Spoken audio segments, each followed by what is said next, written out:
இடத்துல பாருங்க, 3 இடத்துல 7 வந்து சேரும் பாருங்க. மீனத்துல வந்து 7ல புதன் இருக்குதுங்களா? ஆமாங்க ஐயா. புதன் எங்க பாப்பாருங்க? அவர் வீட்டு அவர் பாப்பாரா? புதன் புதன் மீனத்துல இருந்தா எங்க வாக்கு? கன்னி வீடு தானே பாக்கும். ஆமாங்க, கன்னி வீட்டை பாக்குறேன். அதே புதனத்துல இருந்தா புதன் எங்க பாப்பாரு? புதன் வீடு மிதுனமா இருந்தா எங்க வரும்? புதனோட மிதுனமா இருந்தா தனுச பாப்பாருங்க. தனுசை பாப்பாரு. அப்ப மீனத்துக்கும் தனுசுக்கும் புதன் வந்துட்டாருங்களா? வந்துட்டாருங்க. அப்ப ஆல்ரெடி மிதுனமும் கன்னியும் புதனோட வீடு தானே? ஆமாங்க, கண்டிப்பா. அப்ப 4 இடத்துலயுமே புதன் இருக்கிறாரா? இருக்காருங்க, 4லயும் புதன். அப்ப 4லயுமே புதன் இருக்கிறாரு. அப்ப அந்த ஜாதகத்துல புதன் இல்லாம இயங்குதான்னு பாருங்க நீங்க. அப்ப புதன் வேணுமா வேண்டாமான்னு சொல்லுங்க. கண்டிப்பா வேணுங்க. கண்டிப்பா வேணும். பாருங்க, நல்லா பாருங்க. ஆரம்ப கல்வின்னு ஒண்ணு இருக்குது. அதுக்கு மேசத்துல இருந்து எடுத்தீங்கன்னா முதல் வீடு 3வது வீடா வரும். அது இளமை கல்வி. 6வது வீடு வந்து வெற்றின்னு வரும். கடன் நோய் வழக்கு கடைசியில வெற்றி. அப்ப 6ஆம் வீடு வந்து வெற்றின்னு வந்தா அவங்க படிச்சு பட்டம் பிடிச்சு பாஸ் ஆகி வெற்றியானா 6வது வீடு அது வெற்றியா வருது. அதே காலச்சக்கரத்துக்கு 9வது வீடு புதனோட மிதுனத்திலிருந்து பாக்குறதுனால 9ஆம் இடம் என்பது வாதியார் வீடு, அது வெற்றியாகி வருது. அதே காலச்சக்கரத்துக்கு 12ஆம் இடம் புதன் இருக்கிறாருங்க, அது வந்து நீச புதன். அதனால படிச்சவங்க வெளிநாடு போய் பெரிய ஆளா இருக்காங்க. எப்படி? கரெக்டுங்க. என்னங்கய்யா? ஆமா, கரெக்டா? கரெக்டுங்க. அந்த காலத்துல இனிமேல் நம்ம புதனை எடுத்துக்கலாமான்னு சொல்லுங்களேன். கண்டிப்பா எடுத்துக்கலாங்க. இப்ப இந்த புதன் நல்லபடியா செயல்படணும்னா வாழ்க்கையில எல்லாரும் ஒரு முறை இந்த வீடியோ கேட்கறவங்க, இந்த உலகத்துக்கு இந்த பதிவுகள் போச்சுன்னா கூட அர்த்தநாரீஸ்வரர் கோயிலுக்கு படிப்பு வராதவங்களை ஒரு முறை சதய நட்சத்திரத்தன்னைக்கு அந்த கோயிலுக்கு கூட்டிட்டு போயிடலாம். சதய நட்சத்திரத்தன்னைக்கு அர்த்தநாரீஸ்வரர் கோயிலுக்கு கூட்டிட்டு போய் சாமிக்கு தேங்காய் பழம் பூமாலை கல்கண்டு வாங்கி அர்ச்சனை பண்ணி அந்த கோயில்ல வந்து 3 கொடிக்கம்பம் இருக்கும். 3 கொடிக்கம்பத்திலையும் கொஞ்ச நேரம் உட்கார்ந்து புதனுடைய சாஸ்திரம் சம்பிரதாயத்தெல்லாம் சொல்லி சாமி கும்பிட்டு வாங்க. அந்த இடத்துல ஒரு மிகப்பெரிய ஒரு பவர் இருக்குது. நீங்க அதை பாத்தீங்கன்னா அசந்துருவீங்க. அர்த்தநாரீஸ்வரர் கோயில் கோயில்ல இங்கிருந்து போங்க. முதல் ஐயா சொல்லுங்க. திருச்செங்கோடு. நீங்க அர்த்தநாரீஸ்வரர் கோயில்ல முதல் இங்கிருந்து போன உடனே கொடிக்கம்பம் வரும். இந்த கொடிக்கம்பத்தை தாண்டி நேரா உள்ள போனீங்கன்னா கீழே உட்கார்ந்து பாருங்க, 8 கிளி இருக்கு. மேல 8 கிளி இருக்கும். 8 கிளியும் தலகளா பாக்குற மாதிரி அந்த காலத்துல கல்லுல செஞ்சிருப்பாங்க. அந்த கல்லு வந்து சக்கரை கல்லு மாதிரி இருக்கும். அதை சுத்தினீங்கன்னா அந்த காலத்துல சுத்தலாம். அது ஏன் அந்த காலத்துல முன்னோர்கள் வச்சுக்கிறாங்கன்னா, வில்வ இலைய 100 கூட 200 கூட அதுல கொட்டினாங்கன்னா அந்த கல்லோட சக்கரத்தை சுத்தி விட்டா உள்ள கருவறை இருக்கிற அர்த்தநாரீஸ்வரருடைய தலை மேல வில்வ அர்ச்சனை போய் விழுதுங்களா? எப்படி? சிறப்பா செஞ்சிருக்காங்க. மேலேயே சுரங்கம். எல்லாரும் கீழதான் சுரங்கம் போடுவாங்க. அவங்க மேலேயே சுரங்கம் வச்சுக்கிறாங்க. அப்போ அந்த காலத்துல அந்த படியில தான் காசு வச்சா பிராமணர் எடுப்பாரு, கையில வாங்க மாட்டார். அங்க கல்யாணம் மாத்திக்குவாங்க, மாலை மாத்துவாங்க, எடு மாத்திக்குவாங்க, கையில காசு வாங்க மாட்டாங்க. அங்க படியில காசு வைக்க சொல்லுவாங்க யாரா இருந்தாலும். அதுக்கு பேரே படி. நீயும் படி. வாழ்க்கையில எல்லாமே படி. அதை தொட்டாதான் வாழ்க்கையில மேல வர முடியும். அந்த படிதான் ஞானப்படி. அந்த படிக்கு தான் அவ்வளவு பெரிய பவர். அந்த இடத்துல ஒரு கங்கா தீர்த்தம் அர்த்தநாரீஸ்வரருடைய பாதத்துல இப்ப வரைக்கும் அவ்வளவு பெரிய கடுமையான பாறாங்கல் மலை மேல அர்த்தநாரீஸ்வரருடைய கருவறைக்குள்ள ஒரு சொம்பு தண்ணி எடுத்தா ஒரு சொம்பு தண்ணி மறுபடியும் ஊறி வந்து நின்றுக்கும். இன்னைக்கும் அது மரகத கல்லால ஆன சிவலிங்கத்துக்கு காலையில 6 மணிக்கு சிறப்பு பூஜை நடக்குது. அதனால மரகதம் என்பது பச்சை, படிப்பு என்பது பச்சை, புதன் என்பது மாமன், அர்த்தநாரீஸ்வரர் என்பது சக்தியும் சிவன் அனைத்தும் கலந்ததுனால அந்த மரகத லிங்கத்தோட பவர் இந்த கோயிலுடைய ஆற்றல் பூரா இருக்கிறதுனால படிப்பு யாருக்கெல்லாம் மக்கா இருக்குதோ அத்தனை பேரும் இந்த கோயிலுக்குள்ள போய் இந்த விவரத்தை பார்த்துட்டு வந்தா ரொம்ப பிரமாதமா இருக்கும். இன்னும் கொஞ்சம் விசேஷம், 6 மணிக்கு மரகத லிங்கம் எடுத்து வச்சு அவங்க பூஜை பண்ணுவாங்க. சாமிக்கு நைவேத்தியம் பண்ணிட்டு எடுத்து உள்ள வச்சிருவாங்க, வெளியெல்லாம் இருக்காது. அந்த 5 மணில இருந்து 6 மணிக்குள்ள அந்த மரகத பூஜை நடக்கிறத அந்த மரகத லிங்கத்துக்கு ஒரு தீபம் காமிப்பாங்க. வாய்ப்பு இருந்தா ஒரு முறை நீங்க பார்த்துட்டு வாங்க. அந்த பவர் நம்மளுடைய கரெக்டா அந்த நெத்திக்கே அதோட ரீச் கிடைக்கும். அந்த ஞானம் நம்மளுக்கு சித்தியாகும். அந்த கல்வி அறிவு ஞாபகம் மருதி இருக்கிறவங்க எல்லாரும் அந்த மரகத லிங்கத்தை பார்க்கும் போது நம்மளோட மெமரி அழிஞ்சு போனது கூட தெளிவு கிடைச்சிருமா. அவ்வளவு பெரிய பவர் இருக்கு. இப்ப சொல்லுங்க, அர்த்தநாரீஸ்வரர் கோயில் போலாமா வேண்டாமான்னு சொல்லுங்க. போயே ஆகணுங்கய்யா, கண்டிப்பா போகணுங்கய்யா. ஐயா நான் வருடம் பால் அபிஷேகம் பண்ணுவாங்கய்யா அந்த மரகத லிங்கத்துக்கு. ரொம்ப சந்தோஷம்மா. மார்கழி மாசம் 1ஆம் தேதியில இருந்து 30 நாளைக்கு மரகத லிங்கத்தை வச்சு 6 மணில இருந்து 7 மணி வரைக்கும் சூரியன் ஒளி படாத வரைக்கும் வச்சிருப்பாங்க. ஏன் மரகத லிங்கத்தை வைக்க மாட்டேங்கிறாங்கன்னா, சூரிய ஒளி பட்டால் அந்த லிங்கத்துக்கு பின்னமாயிரும். அதனால சூரியன் வராதுக்கு முன்னாடி 5 மணிக்கு ஆரம்பிச்சு 6 மணிக்கு சூரியன் வர்றதுக்கு முன்னாடி எல்லாம் பண்ணி மார்கழி மாசம் எல்லாரும் போய் கும்பிடுவாங்க. அந்த ஊரே கும்பிடுவாங்க, வெளியூர்ல இருந்து வந்தெல்லாம் கும்பிடுவாங்க.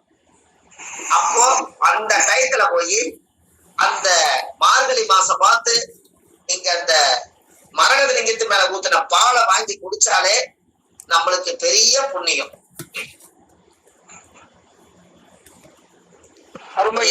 எவ்வளவு என்னங்க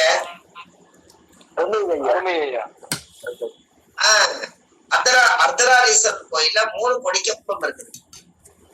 ஒரு கோயில்ல 1 கொடிக்கம்பம் தான் இருக்கு. நம்ம சத்தியம் சிவன் மட்டும் அதுல ஒரு விஷயம் நல்லா பாத்துக்குங்க. சிவன் வந்து 50,000 வருஷம் தவம் பண்ணி சக்திகிட்ட இருந்து சக்தி வாங்கினார். அதனால 50,000 வருஷம் தவம் பண்ணி 50,000 வருஷம் தவம் பண்ணி சக்திகிட்ட இருந்து உடம்புல இருந்து வெளியில போகாம சிவனுக்கு பவர் கிடைச்சதான்.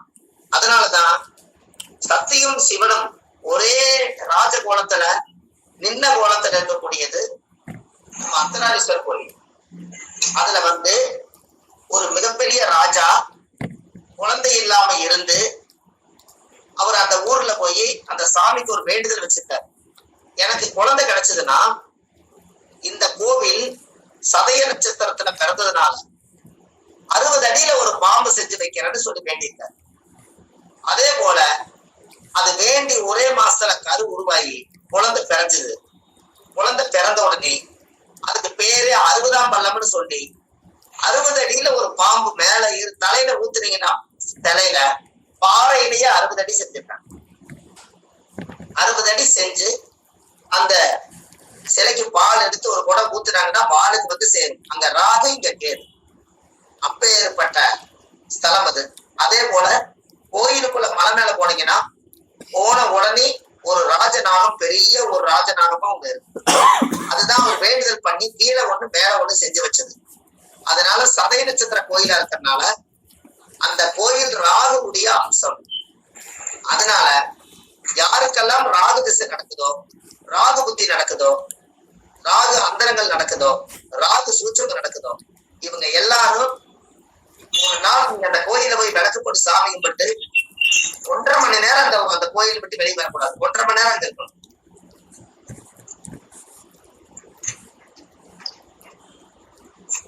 மணி நேரம் அந்த கோயிலுக்குள்ள இருக்கணும். ஏன் அப்படின்னா அந்த கோயிலுக்குள்ள வைப்ரேஷன் பூராமே, நீங்க மூச்சு காத்து பூராமே நம்மளோட மூச்சு பூரா வெளியெடுத்து அந்த கோயில சுவாசிக்கக்கூடிய மூச்சு பூரா நீங்க உள்ள இழுத்தா அந்த சக்தியாகப்பட்டது உங்களோட உடம்புக்குள்ள போய் ஆட்டோமேட்டிக்கா இந்த ராகுடைய கிரகத்தினுடைய இயக்கத்தை போய் தோண்டிடும்.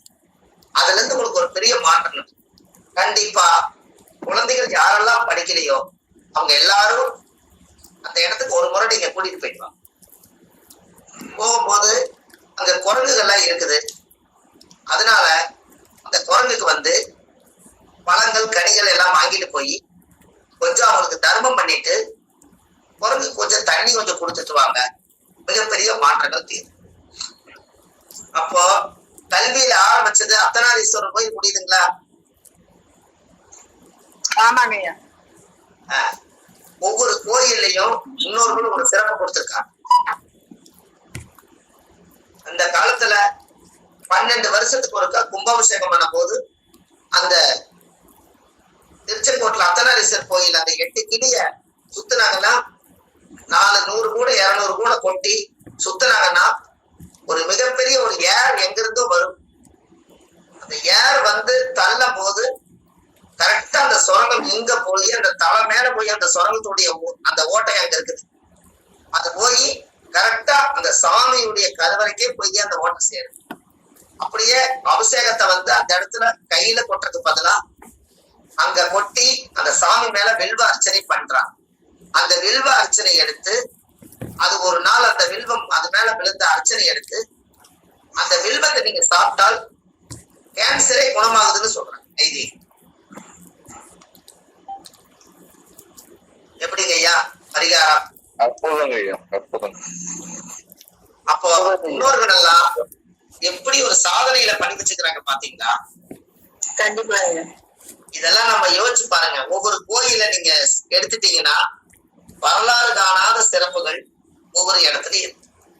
இதுல படிப்புக்கு ஏன் நான் முக்கியத்துவம் கொடுத்தேன்னா, இனி வரும் காலத்துல செல்போன் அதிகமாயிருச்சு, டிவி, போனு, ஹெட்போன் எல்லாம் வந்துருச்சு.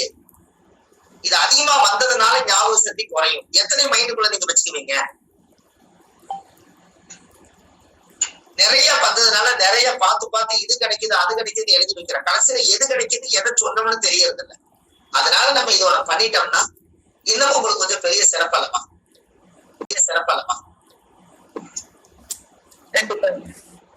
அதனால நீங்க கண்டிப்பா அந்த ஒரு விஷயத்தை நீங்க செஞ்சுட்டு வாங்க. ஒரு பெரிய மாற்றங்கள் நடக்கும். உங்களுக்கு ஒண்ணு தெரியுமா? அந்த காலத்துல வயசுக்கு வந்தா யார கொண்டு குடிசை கட்டுவாங்க ஐயா? தாய் மாமனுக்கு தாய் மாமனை வந்து குடிசை கட்டுறாங்க. சரி, அப்போ நீங்க நல்லா பாருங்க. தனுசு லக்னத்துக்கு 7வது வீடு என்ன வீடா வருங்க? தனுசு 7 மிதுன வீடு வருது. அதே மீன லக்னத்துக்கு என்ன வீடு வருதுங்க? கன்னி வீடு வருதுங்களா? இது ரெண்டுமே புதனோட வீடுங்களா? ஆமாங்க ஐயா. ஆமாங்க, மிதுனம் புதனோட வீடு. ரைட்டு. அப்போ தனுசு லக்னத்துக்கு மிதுனம் பாதக வீடு, மீன லக்னத்துக்கு கன்னி பாதக வீடு. அதானங்க ஐயா? ஆமாங்க ஐயா. அப்போ ஒரு குழந்தை பெரிய மனுஷி ஆயிருச்சுன்னா குடிசை கட்டுறதுக்கு பச்சை தடுக்குல உட்கார வைக்கிறாங்கல்ல,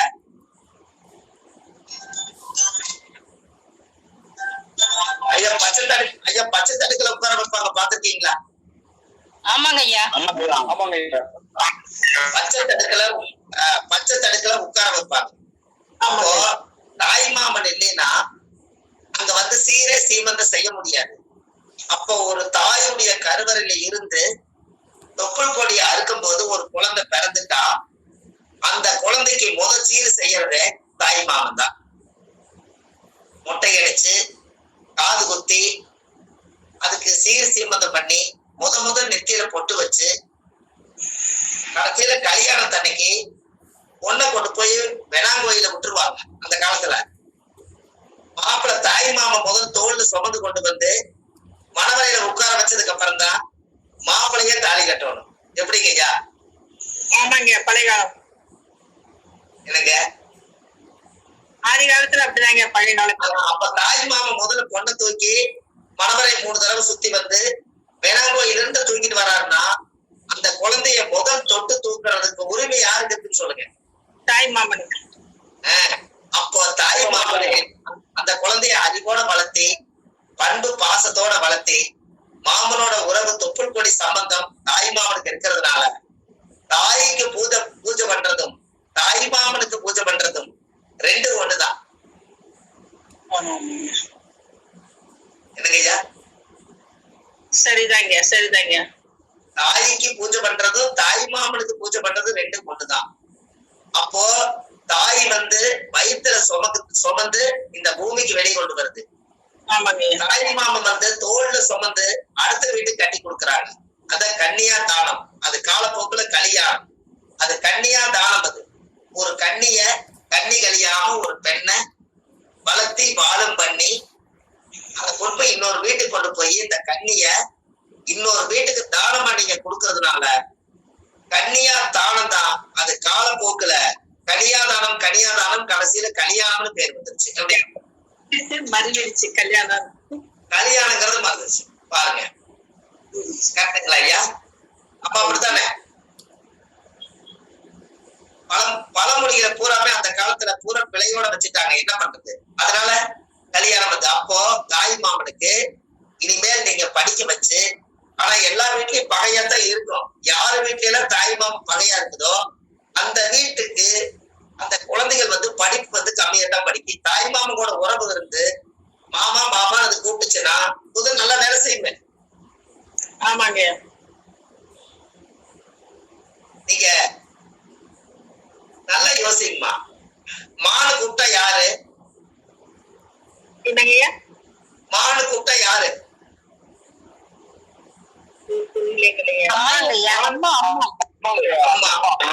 அம்மாவுக்கு மானு கூப்பிடுறீங்க. இன்னொரு மா சேர்த்துனா மாமா. அப்ப அம்மாவோட அப்படியே ஒட்டியே வருது அது. அப்ப ரெண்டு மா சேர்த்தா அம்மாவா மாமாவா? அம்மாவா ஒரு தடவை தான் மானு கூப்பிடுறீங்க. மாமான்னு கூப்பிட்டா என்னாச்சு? ரெண்டு தடவை கூப்பிட்டா மாமா வந்துடுறாரா இல்லையா? முதல் தடவை கூப்பிட்டா அம்மா வந்துருது. ஒரு தடவை கூப்பிட்டா அம்மா வரும். ரெண்டு தடவை மாமான்னு கூப்பிட்டா மாமா வருவாரா வர மாட்டாரு? வந்துருவாருங்க. அப்போ அந்த ஜாதகத்துல ஒட்டி இருக்குதுங்க. அப்போ அந்த ஒட்டி இருக்கிற விஷயத்தையெல்லாம் நீங்க கேட்ச் பண்ணி பிடிக்கணும். ஏன் பச்சை தடுக்குல உட்கார வச்சாங்க? அந்த காலத்துல பச்சை தடுக்கு ஏன் கொண்டு வந்தாங்கன்னா அந்த தென்னை ஓலையில இருந்து அந்த கீத்தெல்லாம் எடுத்துட்டு வந்து தடுக்கெல்லாம் ஒன்னா பின்னி அதுல உட்கார வைப்பாங்க. அது எதுக்கு அப்படி உட்கார வச்சாங்க சொல்லுங்க?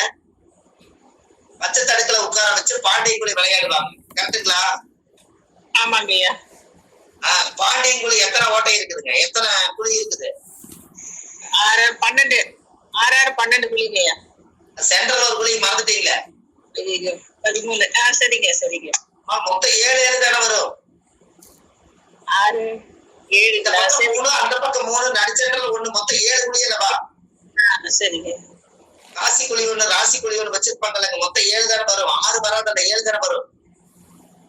சரிங்க சரிங்க. நீங்க நல்லா பாருங்க. பாண்டியங்குழி விளையாடுவாங்க. அது கூட அந்த காலத்துல 7ஆம் பாவம் தான் வச்சிருக்கிறாங்க. 7ஆம் பாவம் வச்சிருக்கிறாங்க சீரழிவு பண்றது. என்ற வீட்லயும் ஒரு பிள்ளை இருக்குது. இன்னைக்கு நான் அந்த பிள்ளை வளர்த்தி வாதம் பண்ணி பெரிய மனுஷி ஆனதுனால நான் சேலை கட்டி புடவையெல்லாம் கட்டி என் மகளை கொண்டு முன்னாடி நிறுத்துறேன். என்ற வீட்லயும் பொண்ணு இருக்குதுன்னு காமிக்கிறதுக்காக நாளைக்கு யாரு என் வீட்டுல பொண்ணு எடுக்கிறீங்களோ அவங்களுக்கு இப்படிப்பட்ட பொண்ணு இருக்குதுன்னு சொல்லி கல்யாணத்துக்காகத்தானே சீரு முன்னாடி வச்சு காமிக்கிறாங்க. அப்ப அது 7ஆம் பாவம் தானே வேலை செய்யுது. ஆமாங்க ஐயா. கரெக்டுங்களா ஐயா? கரெக்டுங்க. 7ஆம் பாவம் செய்யுது. எனக்கு பல்லாங்குழிலேயே எல்லாமே தெரிவிச்சிருக்காங்க ஐயா. ஆமாங்க. நீங்க பல்லாங்குழி விளையாடுறதே ஒரு அவங்களோட அந்த காலத்துல குமரின்னு சொல்லுவாங்க. குமரிகள்லாம் சேர்ந்து குதிக்கிறாங்க வரணும். அந்த காலத்து வயசான பாட்டிகள்லாம் சொல்லுவாங்க குமரிகள்லாம் போறாங்க குமரிகள்லாம் வர்றாங்க. அதுக்கு பேரே குமரிகள். கன்னியா குமரிகள் அவங்க. கரெக்டுங்களா? அவங்க கன்னியா குமரிகள் தானம்மா? ஆமாங்க ஆமாங்க. அப்ப கன்னியாகுமரிங்கிறது எங்க இருக்குதுங்க? கன்னியாகுமரின்னு எங்க இருக்குது? திருநெல்வேலி பக்கம் இருக்குதுங்களா கன்னியாகுமரி? ஆமாங்க. அப்ப வயசுக்கு வராதவங்க எல்லாருமே கன்னியாகுமரி கோயில்ல போய் தேங்காய் உடைச்சு சாமி கும்பிட்டு வந்தாங்கன்னா அவங்க வயசுக்கு வந்துருவாங்க. அப்ப அவங்க கன்னியாகுமரி ஆயிடுவாங்கல்ல. அதனால அது கன்னியாகுமரி. எப்படி? சரிங்க சரிங்க. வயசுக்கே வரல 15 வயசு ஆகி புள்ள வயசுக்கு வரலன்னு சொன்னா அவங்களுக்கு அந்த காலத்திலே பரிகார கோயில் என்ன பண்ணிக்கிறாங்க? அந்த ஊருக்கு பேரே கன்னியாகுமரி. அந்த கன்னியாகுமரியில அந்த தெய்வம் அங்க இருக்குது. பகவதி அம்மன் தானுங்க அந்த சாமி. பகவதி அம்மா தாங்க. அப்ப அந்த பகவதி அம்மா கோயிலுக்கு கூட்டிட்டு போய் சாமிக்கு தேங்காய் பழம் உடைச்சு வச்சு அந்த கோயில ஒரு 3 சுத்து சுத்தி சாமி கும்பிட்டு வர சொல்லுங்க. அந்த பொண்ணு வந்து கன்னி குழந்தையா இருந்தது குமரியா மாறிடும். அதுக்கு பேரு தான் கன்னியாகுமரி. எப்படி? கண்டிப்பா ஐயா. அந்த காலத்துல முன்னோர்கள் அதெல்லாம் வச்சிருக்காங்க. அந்த காலத்துல வந்து அந்த அம்மா போட்டுக்கிற மூக்குத்தி வந்து மாணிக்க கல்லு. அந்த காலத்துல கருவறை கட்ட கோயிலே கட்டி மதில் செவர் கட்டாத காலத்துல, கலங்கரை விளக்கே இல்லாத காலத்துல நிறைய பொருள்கள் எல்லாம் அங்கிருந்து ஏற்றுமதி இறக்குமதி பண்ணும் போது அந்த பகவதி அம்மாவுடைய மூக்களுக்கு கூடிய அந்த மாணிக்க கல்லோட ஜொலிக்கிறது கலங்கரை விளக்கு போல தெரியுமா? அந்த விளக்க பார்த்துட்டு வந்து கப்பல் ஓட்டிட்டு வந்து கரையேறினாங்களாம். அதனால அந்த ஊர் கன்னியாகுமரின்னு பேர். எப்படிங்க? அதான் கரெக்டுங்க. அப்ப வந்து அந்த கன்னி குமரியாகி சீர் சீமந்தம் பண்ணக்கூடியது அந்த பச்சை ஓலையை தடுக்க கொண்டு போய் எரிச்சிட்டு வர்றதும், உலகை போட்டு தாண்டதும், பாச்சால மிதிக்கிறதும் அத்தனை சீரும் தாய்மாமனுக்கு சொந்தம். அப்ப தாய்மாமன் இல்லாம அது வந்து சிறப்பா இருக்காது. அப்ப அந்த யாருக்கெல்லாம் தாய்மாமன் சீரு வந்து கிடைக்கலையோ அவங்களுடைய ஜாதகத்துல புதன் வந்து வேலை செய்யாது. இப்ப சொல்லுங்க, தாய்மாமன் இத்தனையும் ஒரு அத்தை உறவு வந்து கூட நின்று செய்யலைன்னா, அந்த உறவே வரலைன்னா அந்த கிரகம் அறுத்து விட்டுருச்சுன்னா அந்த கிரகம் கோப பார்வையில இருக்கும். அப்ப என்னைக்கு வந்து அந்த தாய்மாமனுடைய பவர் வருதோ அன்னைக்கு தானே இந்த குழந்தைக்கு ஞானம் சித்தியாகும்.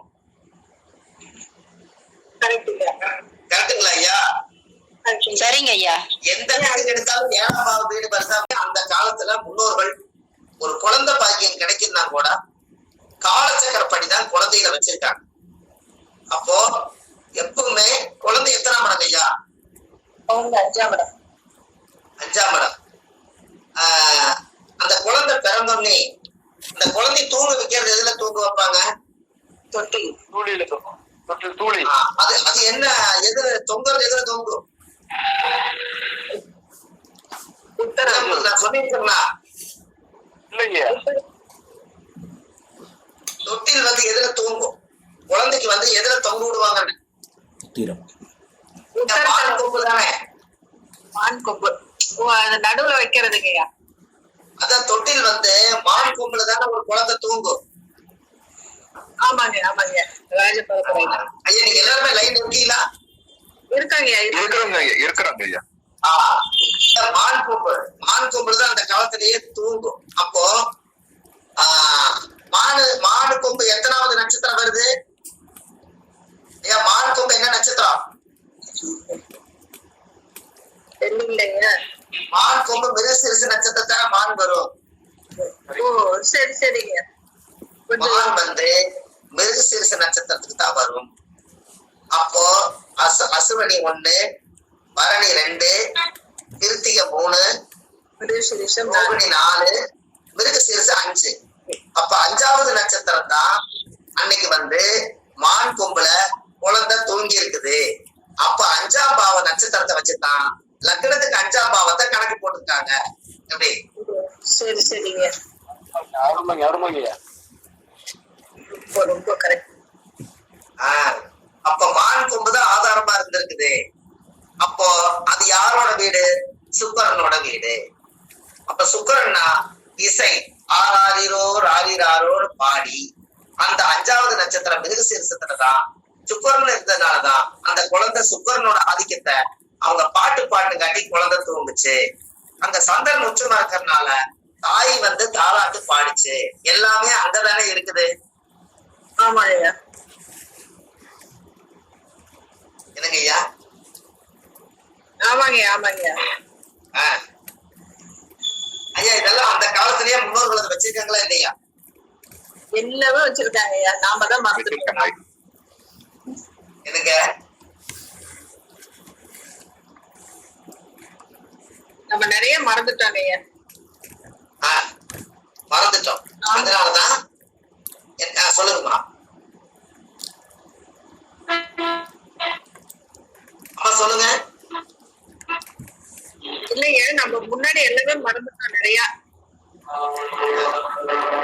அதாவது குலதெய்வமே வீட்டுக்கு வரல. ஆமாங்க. எனக்கு குலதெய்வமே வீட்டுக்கு வர மாட்டேங்குதுங்க, நான் குலதெய்வம் கோயிலுக்கு போயிட்டு வந்துட்டேன், எனக்கு குலதெய்வமே அறிகுறி தெரியலன்னா அந்த 5ஆம் பாவம் தானே சொல்றீங்க. அப்போ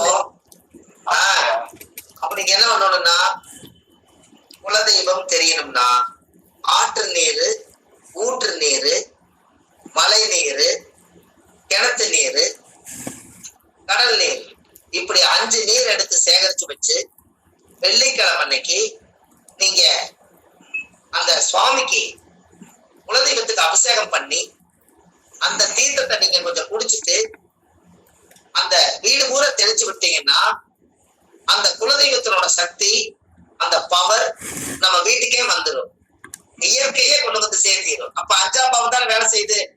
ஆமாங்க. சொல்லுங்க. ஆற்று நீர் என்னென்ன தண்ணிங்க? ஆற்று நீர், ஊற்று நீர், ஊற்று